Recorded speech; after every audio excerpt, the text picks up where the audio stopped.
Imlek 2023 atau biasa disebut sebagai Tahun Baru Cina akan dirayakan dalam waktu dekat. Dalam kalender Masehi, Imlek tahun ini akan jatuh pada Minggu 22 Januari 2023. Perayaan Imlek lantas berkembang menjadi salah satu bentuk syukur rakyat Tionghoa jelang menyambut Tahun Baru.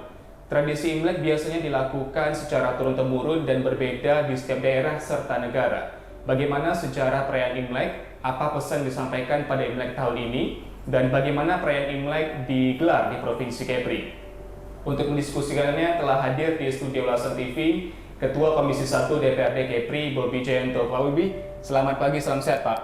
Selamat pagi, salam sehat untuk pemirsa semuanya. Iya, saya ingin mengucapkan selamat Tahun Baru Imlek 2023 kepada Pak Bobi khususnya ya Pak. Kita akan mulai dari kata Imlek sendiri dulu. Pasti memiliki makna tersendiri kata Imlek. Bisa dijelaskan Pak Bobi?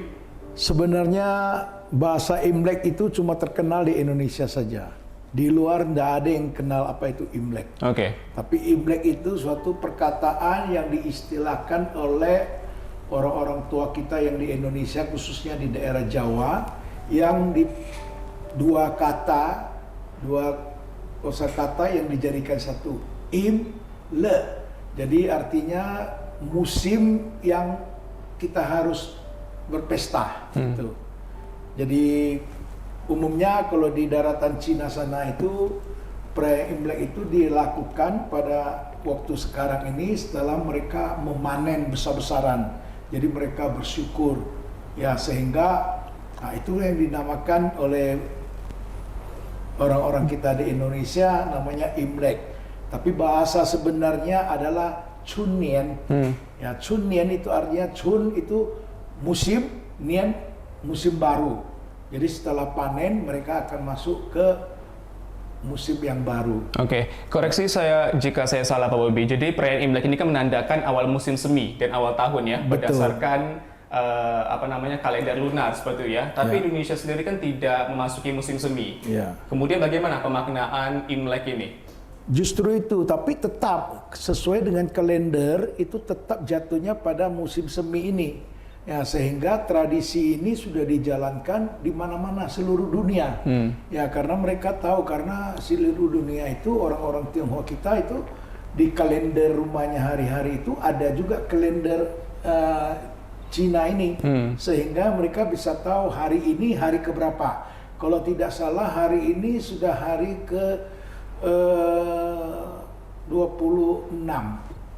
Ya, 26, besok 27, 28, 29, 30, tanggal 1 kalender Imlek itu kita merayakannya. 22 Januari 2023 ya, jatuhnya hari Minggu. kalau di kalender Masehi. Masehi 22 Januari. Oke, ini kan Imlek 2574 Kongzili ya. Ya. Untuk Kongzili sendiri itu maknanya seperti apa, Pak Bobi? Kongzili itu petanda kalender, ya, petanda kalender Imlek itu. Ya, sebenarnya Kongli itu memberikan tanda bahwa itu adalah tanda masuknya musim semi itu. Ya, jadi setiap tahun sudah dirayakan, sudah sangat biasa sekali. Oke, yang menjadi menarik juga dibahaskan adalah mengenai sio ya. Untuk yang di tahun ini 2574 Kongzili ini adalah kelinci air seperti itu. Kelinci air. Makna dari sio kelinci air sendiri bagi etnis Tionghoa seperti apa? Ya, kalau cerita makna dari sio kelinci itu, kita semua orang punya sio.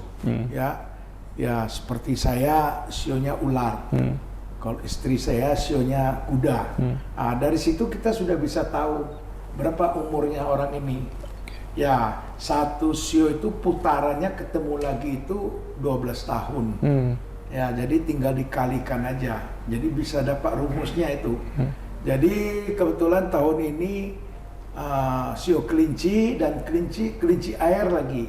Jadi kalau menurut ya pepatah-pepatah orang tua itu, sio kelinci air itu memang kita dituntut harus lebih kerja, lebih cerdas, lebih cerdik, ya, tidak boleh menunggu dan tidak boleh malas-malas, ya harus rajin.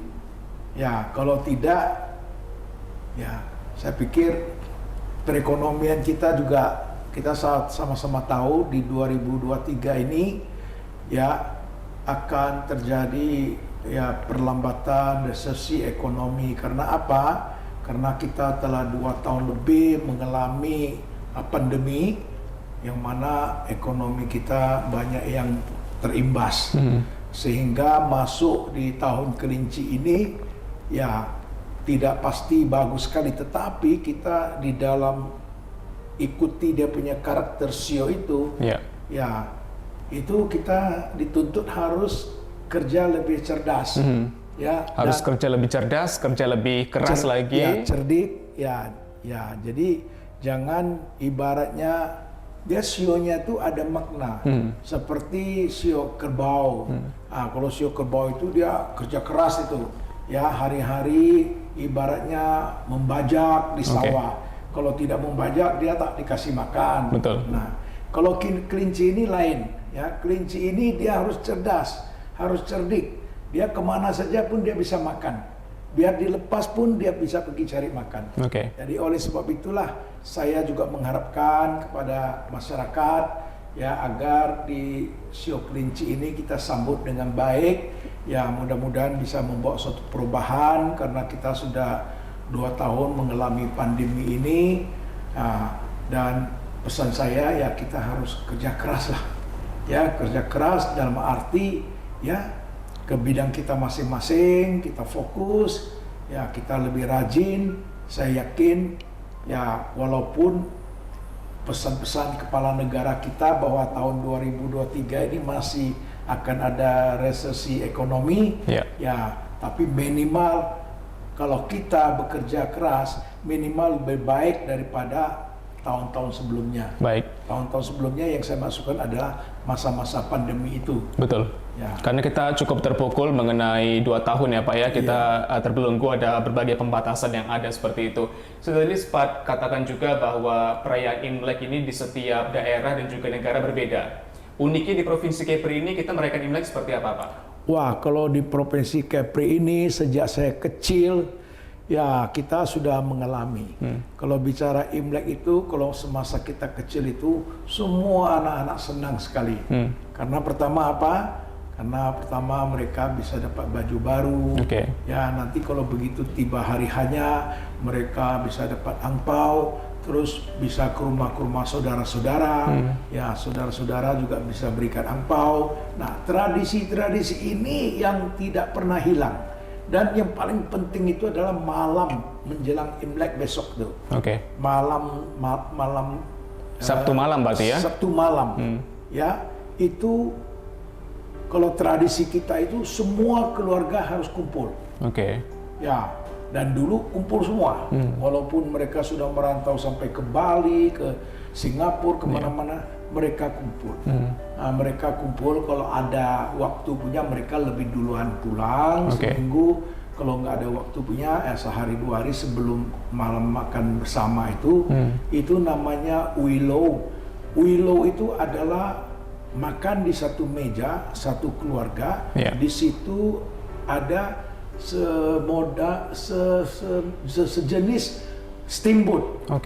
Ya, yang bisa dikonsumsi bersama ya? Semua dengan lauk-lauk lainnya. Nah, disitulah kita saling-saling menceritakan, menceritakan pengalamannya. Misalnya dia merantau di mana, bagaimana kondisinya, ya apa suka dukanya. Jadi ajang untuk kumpul keluarga seperti itu ya? Kumpul keluarga, dan setelah makan malam selesai, yang dewasa, yang tua wajib ya memberikan angpau kepada yang kecil.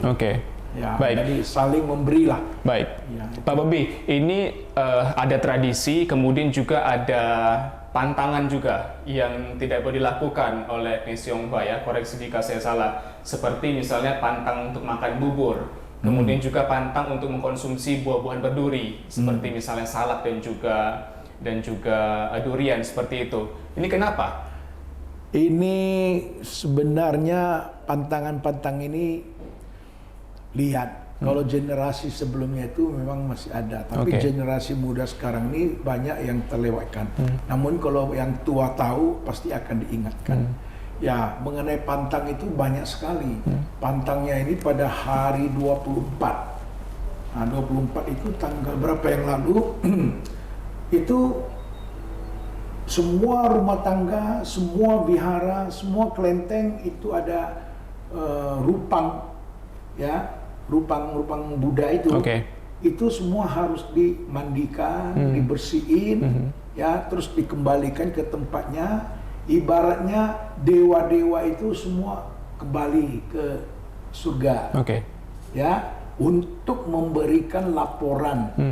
Selama mereka di sini, mereka mencatat semua, ya, kehidupan masyarakatnya.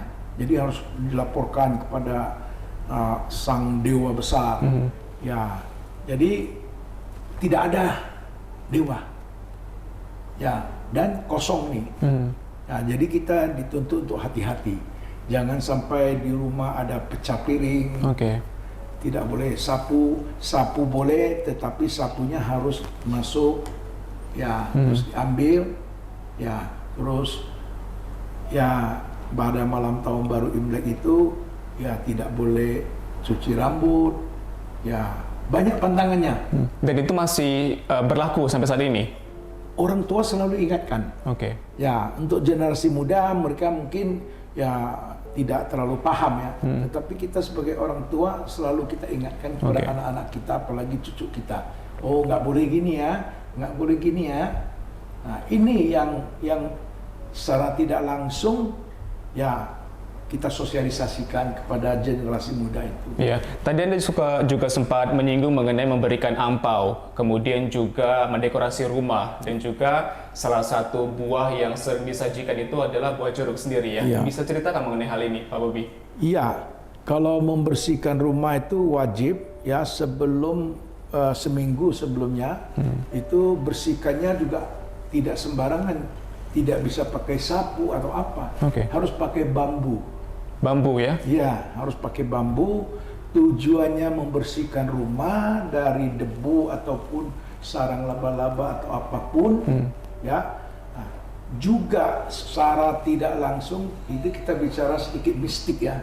Nah, itu untuk mengusir, ya, mengusir roh-roh jahat. Nah, itu maknanya membersihkan rumah, ya. Menggunakan bambu, ya? Menggunakan bambu, terus membersihkan. Setelah itu baru membersihkan rupang-rupang dewa itu, ya, baru bersih rumah itu, ya, sehingga tidak ada dewa yang menjaga kita. Jadi kita sebelumnya, dewa sebelum kita antar dia ke surga, kita bersihkan dulu. Nah, baru rasa aman, baru kita bisa merayakan ini semua. Terus mengenai Tanjung Pinang, khas Tanjung Pinang, Kepulauan Riau ini, ya, khususnya di Tanjung Pinang, itu luar biasa. Ya, setiap tahun baru Imlek itu saya heran, ya, dan memang inilah kenyataannya. Itu ikan lingkis. Ya, ikan lingkis zaman saya kecil itu pengusaha-pengusaha ikan di sini semua pada kirim ke Singapura. Dan 1 kilo di sana itu bisa sampai dulu $300 per kilonya. Per kilo, ya. Kalau dibandingkan dengan rupiah sekarang sudah 3 jutaan 1 kilo. Betul. Ya, tapi tetap orang beli. Sampai pemerintah, saya masih ingat betul, sampai pemerintah mengintervensi, mensosialisasikan ke media bahwa jangan percaya mistik-mistik itu, karena menurut kepercayaan orang-orang kita, ini ikan datangnya setahun sekali. Dia datang bersilaturahmi dengan kita, berimlek dengan kita, membawa rezeki. Ya, jadi kita makan. Dan dia khusus pada bulan Imlek ini dia datang, semua udah pada bertelur, banyak telurnya. Ya, jadi kepercayaan-kepercayaan ini tetap dijalankan. Ya. Jadi sampai pemerintah Singapura melarang masyarakatnya untuk mengkonsumsi hal-hal yang tahyul gitu, untuk tidak membelanjakan uangnya terlalu banyak membeli ikan tadi, ya, yang harganya sangat mahal sekali. Mahal sekali. Kita coba ke personal. Anda sebagai tokoh Tionghoa, kemudian juga politisi juga Partai Nasdem, stakeholder juga di DPRD Kepri sebagai Ketua Komisi 1. Ini kita bicara personal, apa persiapan Anda dalam menyambut Imlek di tahun 2023 ini, Pak Bobi? Ya, kalau persiapan terus terang, kita 2 tahun pandemi ini sama sekali tidak pernah memikirkan bagaimana mau merayakan Imlek. Kita cuma hanya internal aja, karena kita juga takut ya kalau kita rayakan nanti sampai ada korban jatuh, kena menambah kasus seperti itu. Kita juga nggak sampai hati karena situasi 2 tahun yang lalu tuh memang agak genting ya soal pandemi ini. Nah, tahun ini ya kita merayakannya tapi kita semi, kita tidak open. Ya, kalau open kita juga khawatir. Ya, kita masih ada rasa khawatir ya, masih ada rasa was-was. Masih ada. Saya ada beberapa kali pertemuan dengan tokoh-tokoh masyarakat kita. Saya bilang ya kita bersyukur kita tahun ini kita bisa merayakannya, tetapi bagaimanapun kita coba kendalikan. Menahan diri ya. Menahan diri, tak usah terlalu euforia lah ya, supaya jangan sampai terjadi hal-hal yang tidak kita inginkan. Padahal kita mau celebrating, betul. Kita mau pesta, kita mau bersyukur, tapi ya membatasi lah. Batasnya dalam arti kata tidak terbuka begitu. Bagaimana kemudian Anda memaknai perayaan Imlek di tahun ini? Karena tadi Anda sampaikan bahwa 2 tahun kita berbagai pembatasan dilakukan oleh pemerintah, kemudian tahun ini PPKM sudah dicabut juga, ada kelonggaran seperti itu. Tapi bagaimana Anda memaknai Imlek di tahun 2023 ini? Ya, ini suatu permulaannya sangat bagus. Ya, ini permulaan yang sangat bagus. Pemerintah sudah mencabut semua PPKM segala macam, kita sudah diberikan ini. Dan jujur Tanjung Pinang juga sebenarnya ya kalau mau dikatakan mengenai pandemi itu sudah boleh katakan hampir tidak kedengaran lagi. Ya, itu pun kita bersyukur. Ya, kita bersyukur kepada masyarakat Kepri, khususnya masyarakat Kota Tanjung Pinang yang kesadarannya sangat tinggi, sehingga mereka bersedia divaksin, sehingga kita pun di sini kebal bisa cepat berlalu. Kita punya pandemi itu, sehingga kekebalan tubuh semua ada. Nah, tahun ini ya 2 tahun tutup, tahun ini baru mau buka, kita pun belum berani itu, tapi ya minimal kita harus mulai. Ya, seperti usaha. Ya, seperti saya katakan dari awal, Kelinci ini harus mulai usaha. Ya, kita tidak boleh masih menunggu seperti 2 tahun yang lalu di masa pandemi. Oh, nggak boleh. Ini sudah waktunya untuk kita bergerak ya. Waktu kita untuk bekerja cerdas, bekerja keras seperti itu. Pak Bobi, perayaan Imlek 2023 ini kan sebagai momen untuk kumpul bersama keluarga. Tentu ada hal-hal yang paling dirindukan dalam berkumpul bersama keluarga. Dari Anda sendiri, apa aktivitas ataupun momen yang paling ditunggu-tunggu saat Imlek ini? Yang khusus hanya ada di Imlek? Ya, kalau macam saya ini, saya bersyukur saya bisa berkumpul dengan keluarga, dan keluarga saya semua sudah menyatakan mau berkumpul, mau pulang ke sini. Nah, tujuan kita selain tradisi-tradisi yang kita jalankan tadi itu, ya saya sebagai orang tua yang sudah punya cucu 4, ya tentu kita ingin memberikan pemahaman terhadap perayaan Imlek. Tidak sebatas kumpul-kumpul makan begitu aja. Kita harus bisa menceritakan apa itu makna daripada kumpul-kumpul begini. Nah, kalau kita tidak menyampaikan, mereka ya tidak tahu. Ya, kumpul makan dapat ampau, ya senang-senang, terus habis. Tidak tahu apa sebenarnya makna daripada ini. Jadi harapan saya juga, ya kita sebagai orang-orang tua yang ada di Kota Tanjung Pinang, ya kita jangan lupa dengan ya tradisi kita. Karena tradisi ini tidak diajar di sekolah, tetapi ya kita sebagai ya, tuan rumah, ya kita wajib menyampaikan kepada generasi muda kita, ya agar mereka juga ngerti. Ya kadang-kadang mereka ditanya sionya apapun mereka nggak ngerti. Nah itu prihatin sekali. Jadi kita harus tekankan. Nah jadi supaya mereka tahu, oh sio saya ini. Nah terus kita jelaskan. Kalau dulu orang tua saya lebih tradisi sekali. Lebih gencar lagi ya. Lebih kental lagi tradisinya. Ya sampai sudah makan kumpul dia keluarkan buku. Buku buku bintang, buku sio. Nah, terus dibaca. Ini sio kamu ini, misalnya sio kamu kuda. Nah, kuda kalau dipadukan dengan kelinci bagaimana? Untuk tingkat anak sekolah, itu kamu harus apa? Untuk remaja gimana? Untuk yang sudah berkeluarga gimana? Itu semua ada paduannya. Ada pemahaman sendiri yang diberikan oleh orang tua dulu ya kepada anak-anaknya ya? Iya. Cuma sampai ke generasi saya karena saya tidak pandai membaca buku bintang tadi itu. Ya, huruf Mandarin. Sehingga bukunya masih ada sih. Oh, bukunya masih ada. Cuma kita nggak pandai membacanya. Ya itu. Karena hurufnya huruf Mandarin ya, bahasa Mandarin. Kemudian Pak Bobi, tradisi apa yang Anda lakukan bersama keluarga di Imlek ini? Pertama tadi saya bilang makan malam bersama, terus cerita-cerita, saling tukar pikiran, kasih masukan. Nah, terus besoknya hari pertamanya itu kita harus mengunjung ke rumah orang yang lebih senior. Ya, misalnya kakek atau kamu harus ke rumah mertua dulu. Nah, tapi sebelum itu, sebelum mereka melangkah, mereka semua harus sembahyang dulu. Karena pada hari satu pertama itu dewa-dewa udah turun di posisinya masing-masing.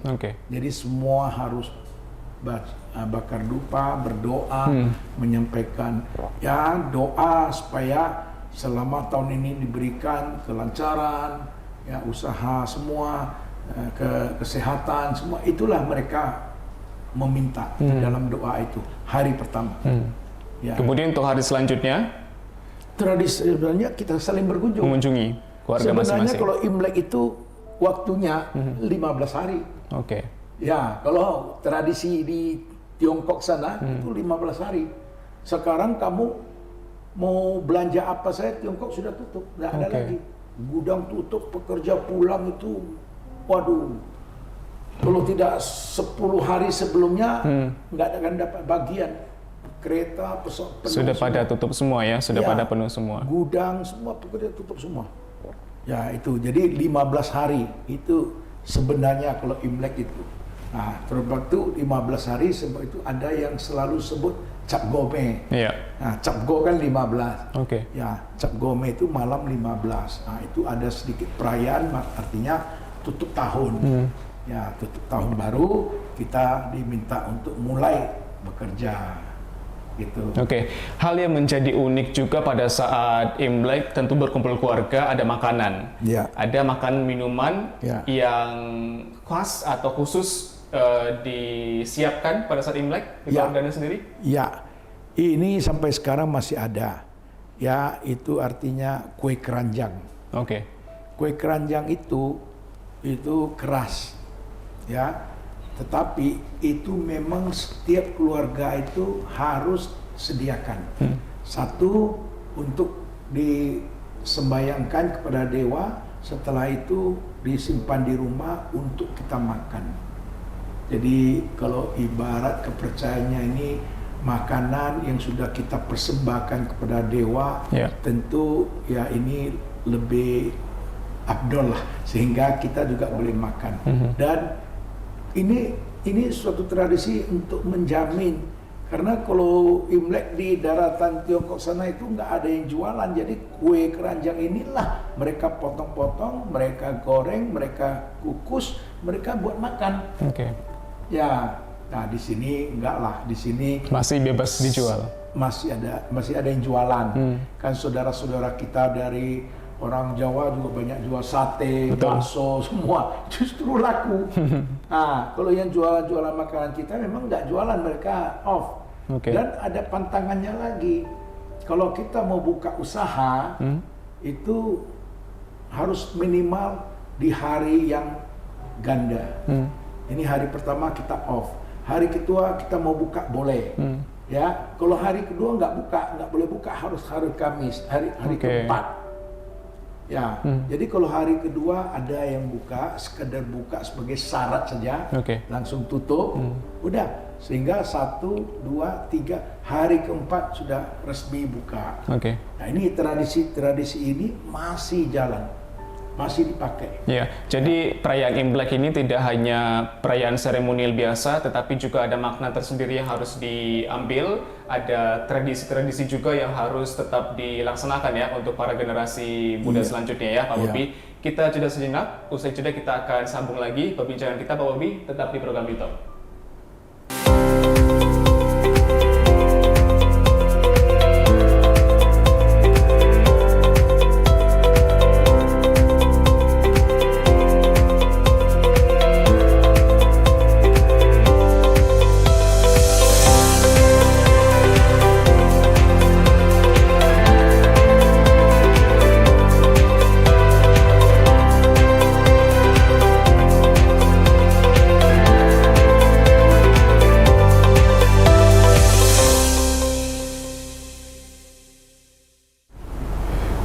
Saudara, Anda kembali lagi bersama saya Farid Bahri di program YouTube, masih bersama Ketua Komisi 1 DPRD Kepri, Bobi Jayanto. Pak Bobi, kita kilas balik puluhan tahun yang lalu pada saat Presiden Presiden Gus Dur menjabat seperti itu ya. Ini kan telah membawa Indonesia pada iklim keterbukaan dan juga inklusi. Bisa Anda ceritakan mengenai hal tersebut, Pak Bobi? Peran dari Presiden Gus Dur sendiri untuk membuka kebebasan beragama dan juga berpendapat di Indonesia. Ya, kalau bicara daerah kita sini, saya kan kecil di sini ya. Ya. Kalau tradisi Imlek itu kita tidak pernah merasa ada larangan. Ya, kita jalan seperti biasa. Kita senang sekali, kita nikmatilah. Nah, tetapi begitu ada suatu gerakan itu tahun 60 lebih sehingga Soeharto pun melarang, tidak boleh lagi begini-begini, tetapi kami tetap jalankan tradisi ini, ya, tidak terbuka. Nah, waktu zaman Gus Dur lah, ya, beliau itu secara terbuka, dan ini suatu kabar yang sangat menggembirakan kepada warga kita, karena kita sudah bisa bebas terbuka merayakan hari-hari besar kita. Betul. Dan juga tidak hanya perayaan Imlek, juga sekolah-sekolah Mandarin di mana-mana sudah surat kabar Mandarin, semua sudah bisa buka. Dan rumah-rumah ibadah sudah bebas bisa melakukan sembahyang ibadah segala macam. Oke, baik. Keberagaman suku, agama, ras, budaya ini kan modal bangsa Indonesia ya untuk menjadi bangsa yang besar, Pak Bobi. Kemudian hal yang menjadi identik juga harus tetap dijaga oleh kita bersama. Bagaimana perayaan Imlek 2023 ini menjadi pemantik ataupun momentum untuk merekatkan keberagaman yang ada di Indonesia sendiri? Nah, kalau saya pikir di Indonesia ini di mana-mana teman-teman saya karena saya di organisasi HK seluruh Indonesia ada, dan mereka semua merayakan. Ya, mereka merayakan dengan sukacita, khususnya yang paling menonjol ini dua tempat. Ya, satu di Solo, Jawa Tengah. Ya, luar biasa. Kedua di Singkawang. Singkawang Kalimantan. Kebetulan di Kalimantan ya. Kebetulan wali kotanya juga ketua suku HK kita.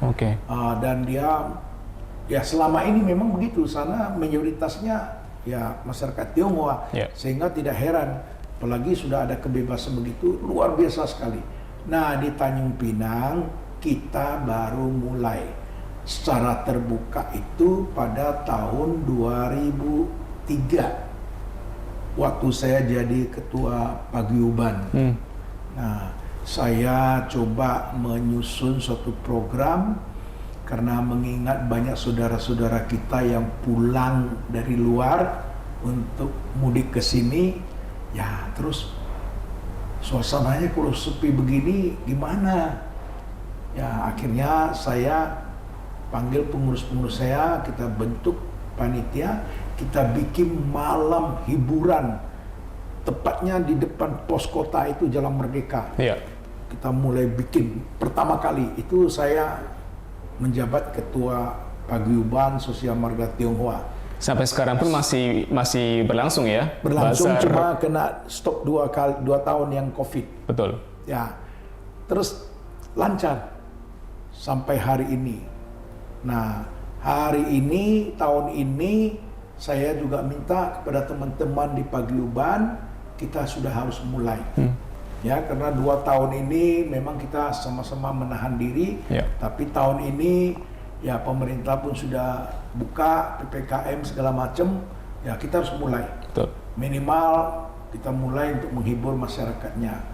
Ya, walaupun situasi ekonomi yang belum sangat mendukung ya, tapi bagaimanapun kita harus carikan jalan, kita berusaha, kita mulai. Nah, juga masalah pasar Imlek. Pasar Imlek juga gitu. Pasar Imlek kita mulainya itu zaman saya juga di 2005. Ya, 2005 di Jalan Pasar Ikan. Iya. Ya, sedikit aja. Sepotong itu aja, kiri kanan jualan. Mobil lewat. Tapi waktu itu oke.